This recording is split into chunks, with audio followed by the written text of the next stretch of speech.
Hi. So I'm here continuing with my discussion on what went on when I became a mother in 2020. So I spoke too much about like the breastfeeding and some of the more technical aspects, so to speak, of having a baby, but I'd like to share more on the emotional side of it.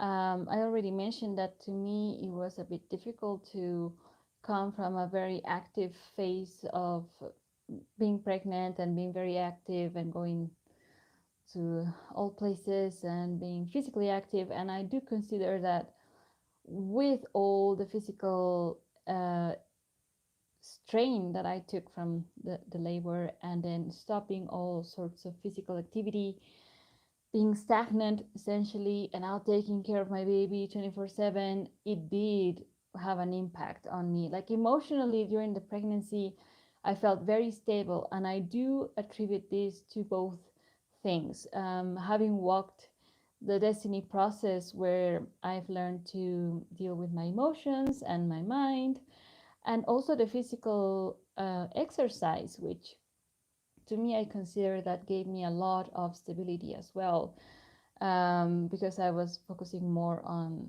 day-to-day activities rather than dwelling in my mind, and or I had no aches and that sort of thing. And I also attribute this to physical activity. So I think that those two things allowed me to have a great balance throughout pregnancy. But then with the hormones, etc., the postpartum experience, I had an idea of what it would be like, but when I started noticing things like feeling unfit to be a mother and feeling like I don't have that motherly love, motherly flair, I started reading a book by Laura Gutman.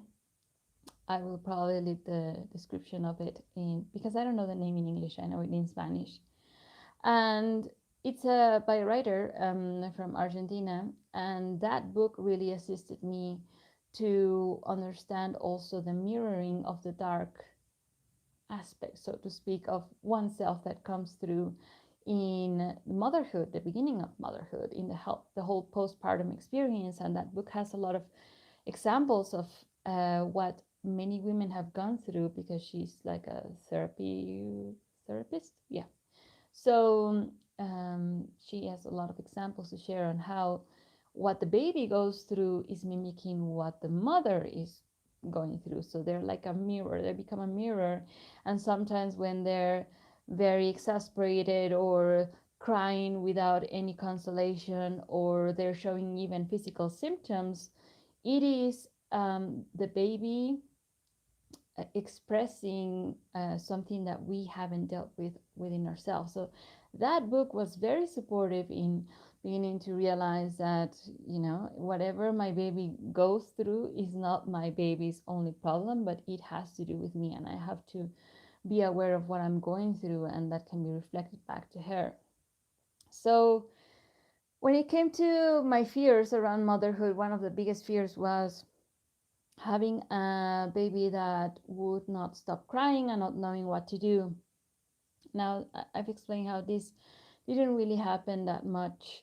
And what I attribute it to is no medications, no vaccines, and that sort of thing. But of course, there were nights when that would happen. And this is where the emotional aspect of me focusing on being calm, being present, and practicing that, really looking within me, like, who am I when I'm hearing these really openly open mouthed type of crying from my baby, and whether there's something that's coming up within me.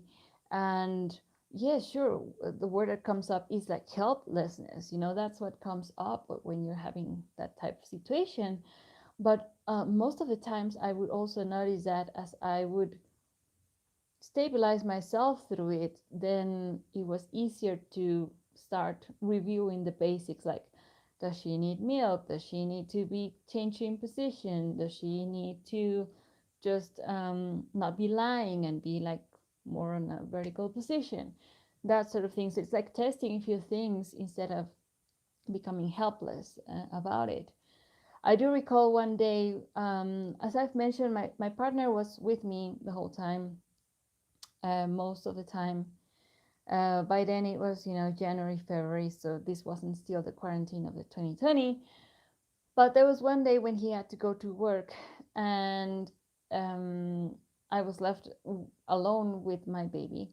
And my family was there, like my mother and my father, but I didn't want to kind of disturb them. Like, I wanted to test myself out. Like, who am I with my baby completely alone? Like, not having him to say, hey, I need to go to the toilet or whatever. And that was very, very kind of challenging, really, because she actually didn't go to sleep that whole day, and she was really a newborn still. I do not know why that happened. It happened rarely, but she only slept like an hour or so during the whole day. It was amazing. She slept until 10, 11 p.m. that day, and her father only came at night back at home.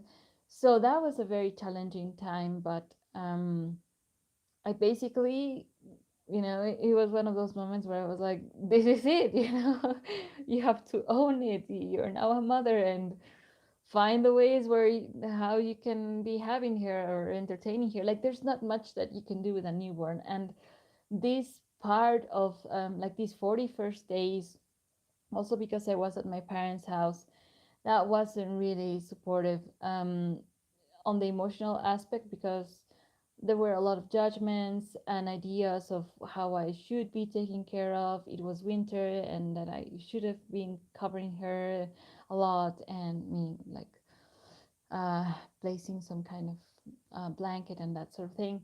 So that did have a pressure on me, like an unnecessary stress.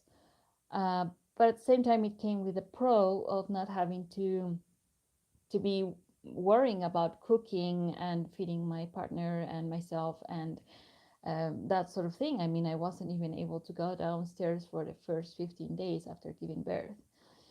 So this is something that I share because, sometimes that kind of support comes with its pros and cons, of course. And till this day, I don't think that I would have chosen to be alone and being unable to move. Like, I would add then another layer of stress. So I rather would talk a lot with my partner on how to deal with the criticism and the constant, like, looking at how I'm doing things and feeling judged, feeling observed. It wasn't that bad as I probably made it in my mind, but I do recall that phase being a bit unnecessarily stressful because of that. So once that we went out of my parents' house, then it was late Feb, no, the beginning of March. So we basically only had 1 week of la la, getting into reality again with our baby. Now going out, because I didn't go out as much, actually, not at all during the first month. This was that weird, I know. Um, I wasn't really like fully in the stance that I am now when it comes to making decisions and doing proper research. I was like still following much of what I would get as advice from my mother, or not being really like self-directive in that sense, which is also something that I, looking back, would have changed. Being more informed in terms of, well, you can go out with a newborn, nothing will happen to them. Like, I wasn't really aware of health and that sort of thing. We did take Minerva to the doctor for the first time at 1 month of age. Everything was fine. She was huge. The baby, the doctor was like, "Oh my God, is this a 1 month old baby? She's so big," and she was perfect. Lots of, accolades because I was breastfeeding a lot and that sort of thing. So everything was fine, and I was like, well, that was quite a bit of money to get those specifics, but okay, it's a first engagement with the doctor and so on. So we did that. But then it came March 11th or whatever it was when this whole thing came up with the lockdown. It was already scary enough to be in like 2 days after giving birth. And I was scrolling through Twitter, and I saw the video of the lockdowns in China. And that was fucking scary. I was like, I could not believe what I was seeing in the video, like people howling from their buildings, and I'm getting to know that this was because of the virus. I saw it as very like a far away thing, but still I was impressed. And I never thought that such a thing could invade the whole world when it comes to the same type of measures, right? And this is where I went out of my quarantine my first 40 days after giving birth, and then there was lockdowns, meaning the world quarantine. I don't even know where to begin to explain all the insanity that I at times experienced within me. You know, this is something to explain, and this is not something to make myself superior or whatever. I do have a certain stability within me already when it comes to emotions, but so to me, the turmoil and that sort of thing didn't come as much from my baby, but it came with, wow, now we're in this uncertainty, and everyone is stopping going to schools and work, and things are closing, and suddenly you have this threat, and I didn't know if it was real or not, what to make of it. And that was what really got me down some spinning situation where within me I felt like a headless chicken for quite a few months, actually. So picture this, I just became a mother. You just brought a kid into this world and it suddenly went mad. And as I started reading and researching, I got to understand that this was about, cooling population, yeah, and getting people to comply to certain measures that were necessarily about a hygienic process. This is one of the reasons why I was very fearful in the first place to not bring a child into this world. And I even made artwork, like the cover of this video is part of that. Like bringing a child into this world where that it's falling apart and that everything is polluted and it's like a dying world, and bringing a child, right? Yet I still made that decision and I said, I'm going to own it. But I made that decision in 2019.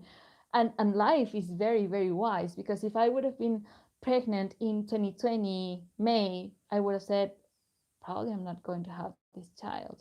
I would have been in such an uncertainty and such craziness, not knowing what the hell's what. Are we being poisoned or bioweapons or whatever? That I probably would have said no, who knows. So by then it was like, my baby's here, and now I'm going through this information and reading that it is about, getting rid of people, essentially, what's going on. And that was very, I don't even know how to define it, because here I am breastfeeding all of this research, everything that I've learned when it comes to what can be defined as rain theory, and learning about the fallacy of the viruses, and everything. All of it, all of my research has been done while I have been breastfeeding. So imagine that you're breastfeeding, you have this innocent child that you just brought into this messed up world, that you have no clue of what's what, and at the same time you're reading all of these nefarious plans and so forth. So I really have to give myself a pat on the back, because I didn't go full crazy or anything like that. I had no fears, not a single day when it comes to going out with our baby. We would go out to walk every single day, because that's who we are as a family as well. We said, this is BS. We are going out. I don't believe in any of the narrative. Of course, we don't own a TV, so we would go out, and Minerva was 2, 3 months old, and as I was walking, it was like my way of how can I say, like reclaiming the territory, the streets that were completely empty, and seeing people afraid everywhere, and seeing people now with masks everywhere. By then, I was still paying attention to what the government was saying, and I remember very well the subsecretary of health here saying, masks are useless, they don't do a thing, so you might as well not wear them. And things evolved to the point where people were the ones demanding them. So now they had to come out and say, well, they are mandatory. I mean, this was over months, right? So people started wearing masks, and then the visors, and then it's like gloves, and we would go out to walk, and the very few people that we would see on the streets were already like masked up, and I was like, this is so fucked up. Bringing a child right now into the world where she cannot even see other people smile, for God's sake.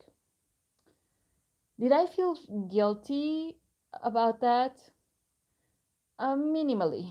I'm really, once again, I have to thank the destiny process for everything that I am and who I am in every inch of my being, right? Because I would have probably gone a bit crazy, like mad or insane with postpartum depression or something like that if I didn't have the stability, the common sense, and the ability to discern what was going on, and a supportive partner. Because even my family went into the whole thing. Like, one of my sisters didn't want to see anyone, and it was like, oh my God, suddenly we cannot even meet. Suddenly, my baby cannot even be hugged by her grandparents, and no one else. Suddenly, we cannot meet with other babies, with other mothers, because that was one of the cool things. Like, I had made friends with fellow mothers and parents at these birth or pregnancy circles, and I was like already picturing like how we would go and meet, and the babies would play along. And unfortunately not, like the people that I would contact, they would be like, there's this pandemic, how safe is it? And I was like, wow. And it's still till this day kind of similar. We don't meet that much with people, and there is so much that I would like to explain to the levels of abuse, plain abuse, that's going on towards children right now. And me reading that information just by common sense, understanding that masking your newborn is completely fucked up. Sorry for my expression, but this is the first time that I'm voicing it out. And having people, parents, do that to their children and believe that that's a way to protect them, and having zero probably interest in finding out what the reality is. And I know that people have their opinions and believe that they're doing it for the safety of their children and whatever, but I don't think that they even care to ask them and say, hey, how are you feeling there with that mask and not being able to play with people. I had an experience where we did go to playground in the park with another friend that unfortunately had to leave the city, but we went with her child, and there were other children in the playground, and they were already masked and everything, and one of them wanted to hug the boy, the baby, and the mother was like, no, no, no, don't touch him, and oh my God, here's hand sanitizer and whatnot. And I was like, oh my God, you know, this is gonna be tough for our child to be living amongst these kind of people that believe that, the monster is gonna get you if you touch another child. So at the same time, it was a blessing in disguise, the whole lockdown thing, because as I said before, my partner was with us most of the time. So I wrote in my blog how I neglected my child at times. And it was because of this, because I was so imbued, so desperately wanting to find like the truth, like what is really going on. I want to know right now. Is this real? Is this not? And that took some some months to understand what was really going on and to find the proper places to investigate as well, and the proper people to learn from. It isn't as easy, and all the information that you get can be so confusing and contradicting that I can understand why many people give up, and they're more worried about their survival, losing their jobs, because that's another thing, right? Like my partner couldn't really work at all for around 7 months, and then he had to change completely his way of making money and start from scratch into something new. So fortunately, once again, I have the protection of people supporting my livelihood as well when it comes to, having a place to live.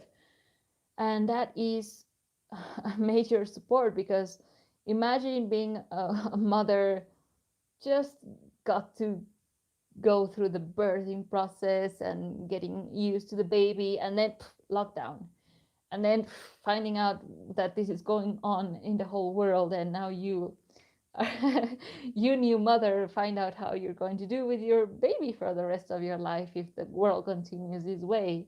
Until this day it is like that. I continue finding outrageous information that I was like superficially aware of, but now that I'm going more in depth to it, it seems like unreasonable to have a child. But I actually do see it as a blessing in disguise, as I was mentioning. Like, she will be a person that completely will not follow through what most of the people are following right now when it comes to, once again, getting the vaccines and going to the doctor and getting into the educational indoctrination and going to a school as such. And she will grow up as a person that won't be feeding into the system as it is now, not even more. We were planning this before, but this whole thing just kind of gave us that certainty of, yeah, that's how we're going to be doing things, right? Who wants to send their kids to a prison torturing like system as it is existing now? It is heartbreaking to know and to see the pictures of how children are doing in school. It is heartbreaking to me to see children on the street going with their masks and visors and everything. And some people there to say, oh, well, they don't care, they don't mind. How do you know? Have you asked your children? How do you feel? Have you noticed how they are experiencing themselves? I've seen them in public places, in the buses and everything, and they don't look that happy, and they wonder how come they're not wearing a mask, right?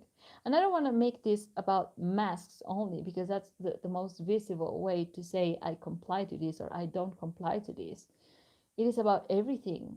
Babies are being affected by not being able to see people's physical expression, like smiles, and knowing how to respond to that. Yet people dare to say to me, oh, your baby seems like she's constantly angry. Oh, could it be because she cannot see that you're smiling? In fact, because you have a mask on. You want her to respond to a smile that she cannot see. Sorry if I'm being like a bit, haughty here, but it is what it is. And I understand the frustration, the anger, the powerlessness, the fears, the saddening experiences that new parents and parents already have been going through this whole thing. Because once that you have a child, your world changes, and that notion of I am responsible for whatever they go through becomes even tighter when you are in a situation like this. So, fortunately, once again, I've had the support of my partner that gets me, understands where I'm coming from, and agrees with most of what I decide when it comes to dealing with our child and so forth. But it wasn't the easiest thing. But it's cool, I like challenges. It was like, okay, I was going to have it too easy, getting into motherhood in 2019, it would have been like, okay, this is a walk in the park. But then it's like, you go out of your postpartum quarantine, 1 week of yay, everything is fine, and then lockdowns, everything was closed. We would go out into the streets, wanting to find people, babies, children, none, for months. And people being afraid, and everyone was in some kind of paranoia and sort of thing. And that has also become something that we've had to deal with, like people saying to me, how dare you come out with your baby, you know? Like reckless mother that is not masking her baby. So I've had such kind of responses when trying to enter stores. I cannot go into certain stores with my baby. So, it's for the win for me. Now I go and buy from more local people. I haven't been into a supermarket in almost a year now. And, you know, it's for the better, We don't buy as much processed stuff because we cannot go to big stores. Okay, no problem. I haven't been in a mall in over a year now. Who cares? So I'm really liking that. And what I've been experiencing when it comes to this whole thing is that it's pretty obvious that the battle is on towards becoming parents, towards having children, actually. So I'm like, we are in this position for a reason. So we better live up to that. Once that you have a natural birth and that sort of thing, most people, most mothers then align for the not going to school and having proper nutrition, and it's like that sort of parenting. I wouldn't know how to call it. Anna Briggs Thompson calls it radical parenting. That's an idea, but this is where we're at when it comes um, to that. And I've been not concerned really. It's more like I became too focused on my investigation, and I would get pissed at people that I trusted, people that I thought were in my same frequency channel, whatever, weren't really reacting to this whole thing the same way, like placing the focus where I thought they should. So that also created like an inner conflict within me. So really, my baby was fine. The whole problem was me trying to make sense of the situation that we were going through. Once that I had the grip of it, like the basics of it, like confirming what I was expecting, even going against some information that I thought was how things are, and had to disprove that uh, against my own, let's say, bias. Then I decided that, okay, now I can be more settled. I know that this is, for real, some other kind of agenda, and this is where this is going, which I will probably discuss in another video now that I will leave the whole parenting thing behind and discuss more into what's going on in the world, right? What kept me sane as well is making my podcast in Spanish every single week, where I would be giving more details of my experience and what I would go noticing throughout the whole year. Where it started like, okay, let's have this time to reflect on ourselves and give ourselves this pause in life, and seeing the nice aspect, like this will happen, this will just end at some point, and then realizing that this is not going away, right? So now you have to start thinking, how are you going to have your child grow up? So I think that what we are really needing at the moment is find like-minded people where we live, so that we can start planning some kind of community or mutual support, even if it's just one more family that is on this same page. Because we do meet with other people, but they are not entirely like aware of what we are aware of at the moment. And it's great, and it serves because Minerva can play with other kids for a moment. But we would like some other type of community or support in this country, in Mexico, where we can perhaps build some kind of self-directed learning type of activity with them, and that sort of thing. So that's what I would see would be needed.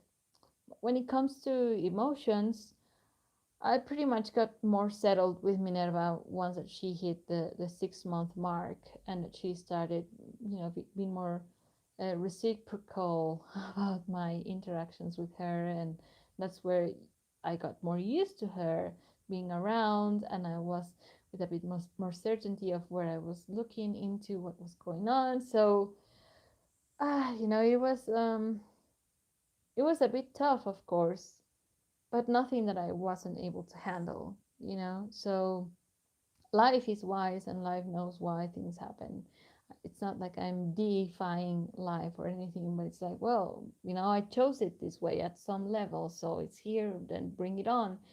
And now I see it as a great opportunity to have a child that doesn't have any of the poisons that now are being massively introduced to people for infertility purposes and other sort of things, right? So it makes it very interesting what kind of people uh, and person will she then become, and that will depend on who we are with it, and not to be fearing also the world and that sort of thing. But if society becomes very hostile, then we will have to reassess what we do with our lives. That's a very real thing, because even people now object to how I am handling my child. Like, oh, put shoes on her, and oh, put a mask on her, and well, how dare you go out with your child in this pandemia?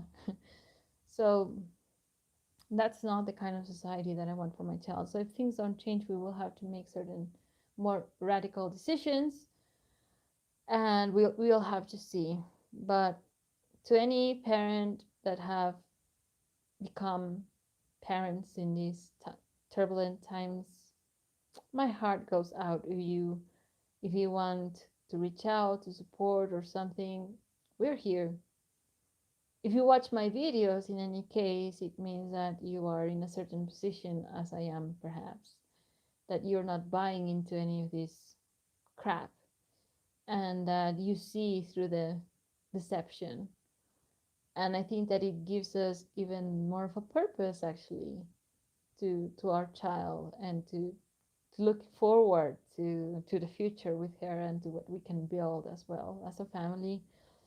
So it was also very cool to have a child during lockdown, where my partner couldn't work and I was here, and time stopped almost, but we had to take care of her, so that put our attention to her, and that was very cool as well. And that's when I started also learning more about health and breastfeeding, and starting to research on the kind of education that we're going to be looking at.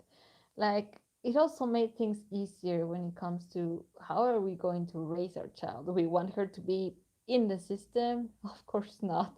So that also was like, okay, easier to decide. So all in all, I'm feeling also very optimistic at this point, even if chaos abounds. um, I've realized that it is really up to us to decide the kind of life that we lead, and we are very happy with her. And she's our little sunshine every single day. We're so grateful for her. And as I've been saying, I've been thinking actually to myself, like, how would have this phase been if I was alone, not having a child, perhaps being with my partner, but I would be most of the time alone because he also go work and so forth. How would that be? I would have probably fallen into some kind of depression and that sort of thing. So I'm really thankful that I had to take care of her, as burdened as I felt with wanting to make sense of things. She assisted me, to be here and take care of her and that sort of thing. But yeah, breastfeeding has been amazing as well when it comes to bonding and that ability to nurture my baby. That has been one of the coolest things. It is demanding, of course, yeah, but it is the best. And I didn't want to be too technical in terms of what I did during those months with my baby and or her development. This is more about me, my inner experience, also with the situation in the world, and that's about it. um if anyone has comments, questions, let me know. I haven't received any feedback when it comes to these videos, so if anyone wants a particular topic, I'm no expert, but perhaps you heard something about me talking about this kind of information and that sort of thing. Like, I can give resources, because by now that's something I'm quite certain of, like having a pretty good idea of what we're going through, what's the plan, uh, what is the next move, so to speak, of where this is going. But as nefarious as the outlook on current situation can be, I do firmly believe that, you know, if we decide not to comply, if we decide not to follow the narrative, not to act according to it, it won't fly, it won't work, and it will fall by its own starting point, which is fear, wanting to control, and that sort of thing. So we act and live every single day, embodying the world that we want to live in, as my friend Anna Briggs also says, like being that person that smiles and dances on the street, because why the hell not? Being well adjusted to a sick society is simply not my thing, right? So, this whole birthing process has kind of encouraged me to spark that fire within me when it comes to being me, expressing more of myself. And for a long time, I didn't know how I would approach this whole topic because it's so vast. And there's a lot of knowledge and information that I could give, but I'd rather just say we need more people that are courageous enough to not follow the nonsense. That's as simple as that. And to have the courage to say no to poisons, no to fears, essentially, to practice that ability to remain at ease, at peace, calm, stable, yet directive. And why not sharing the word? Because we need examples of more people doing this. There's a lot of people around the world doing this, a minority yet. So we need to be more, because the more others see that, like, oh, she's not complying, interesting, and she's still alive. Oh, she hasn't gone out with a mask and her baby for like a year already. So, is this virus for real? Duh, right? So things like that that can perhaps spark something in others to consider that everything that you're watching in the TV and so forth is nonsense. So beware of the information that you also consume. Take it easy. We cannot sort out this mess right now. We are living a consequence of everything that we've accepted and allowed. I'm not blaming anyone. Don't get the wrong idea. But that doesn't mean that I have to feel bad about it, or that I have to be angry about it, or that I have to blame people or whatever. No, this is just, I'm standing as this. This is how I roll. This is how we roll as a family. Take it or leave it, but we won't comply to whatever is expected, when it comes to that. So, yes, are there sacrifices? Sure, there will be. Who cares if that's what it takes to have our child live in a better way? Okay, so thank you for watching and listening. Have a good day and see you next time. Bye.